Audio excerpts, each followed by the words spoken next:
জটিল ৰোগত আক্ৰান্ত ৰাছেল আলী। চিকিৎসাৰ অভাৱত মৃত্যুৰে যুঁজিছে কণমানি ৰাছেল। 2 বছৰ ধৰি কৰ্কট ৰোগত আক্ৰান্ত ৰাছেল। সম্প্ৰতি বিক্ৰী দিশহাৰা পৰিয়ালটো। প্ৰথমে মন কৰক এই মৰম লগা কণমানিটোলৈ। 2 বছৰ ধৰি এক জটিল ৰোগত আক্ৰান্ত হৈ আছে। আৰ্থিক সমস্যাত পৰি পৰিয়ালটোৱে বিক্ৰী কৰিলে সকলো যাৱতীয় সম্পত্তি, লগতে হেৰুৱালে ভেটি-বাটি। বৰ্তমান চিকিৎসাৰ অভাৱত মৃত্যুৰ সৈতে যুঁজি আছে বিটিচি কোকৰাঝাৰ জিলাৰ 5 নং পৰ্বতজোৰা বিধানসভা সমষ্টিৰ চাটাগুৰি গাঁৱৰ এটি দৰিদ্ৰ পৰিয়ালৰ 5 বছৰীয়া কণমানি পুত্ৰ ৰাছেল আলী। জন্মৰ পিছতেই লিভাৰত টিউমাৰ হোৱাৰ পাছত বৰ্তমান কৰ্কট ৰোগত আক্ৰান্ত হৈ মৃত্যুৰ সৈতে যুঁজিছে এই কণমানিটিয়ে। সেয়েহে এই কণমানিটোৰ চিকিৎসাৰ বাবে এতিয়া প্ৰয়োজন হৈছে বৃহৎ পৰিমাণৰ ধনৰ। কোনো লোকে যদি এই কণমানিটিৰ চিকিৎসাৰ ক্ষেত্ৰত সহায় কৰিব বিচাৰে তেন্তে সহায় কৰিব পাৰিব। হয়তো আপোনাৰ কিঞ্চিত আৰ্থিক সহায়ে এই দৰিদ্ৰ পৰিয়ালটোক কিছু পৰিমাণে সকাহ দিব আৰু কণমানিটোক এটা নতুন জীৱন দান কৰিব। সেয়েহে আপুনি যদি সহায় কৰিব বিচাৰে তেন্তে ফোনপে নাম্বাৰ 6000051503 এই নম্বৰৰ জৰিয়তে আপুনি আৰ্থিকভাৱে সহায় কৰিব পাৰিব এই দুৰ্ভগীয়া পৰিয়ালটোক।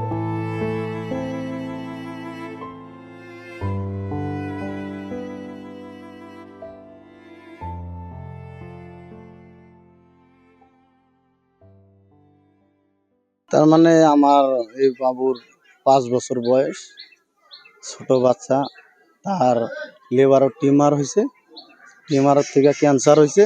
তার জন্য আমি বহুত গরিব মানুষ, টাকা পয়সা যেটুক সাধ্য কুলায় ওটুকু আমি চিকিৎসাপাতি করছি, কিন্তু এখন আরও টাকা পয়সা আমার কাছে নাই, চিকিৎসা করবার পারতাইছি না।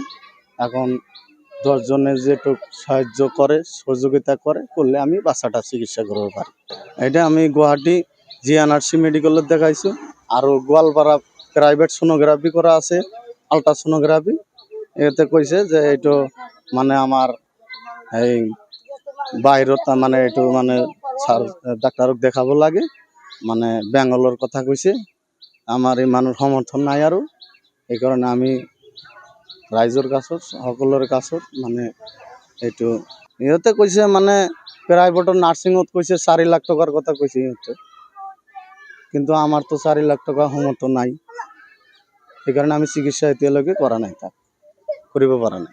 এতিয়া আমাৰ আয়ুষ্মান আছে, আমাৰ লড়াৰ নাই, হয়তো আমাৰ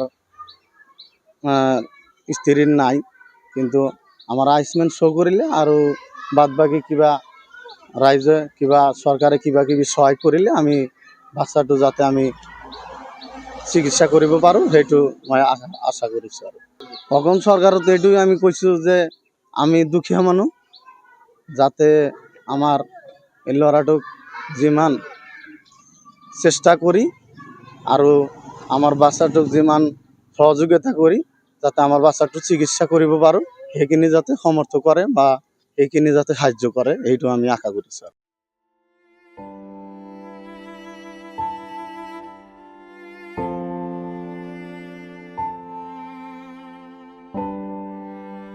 পৰ্বতজোৰাৰ পৰা Azimuddin Shekhar report, first news Assam.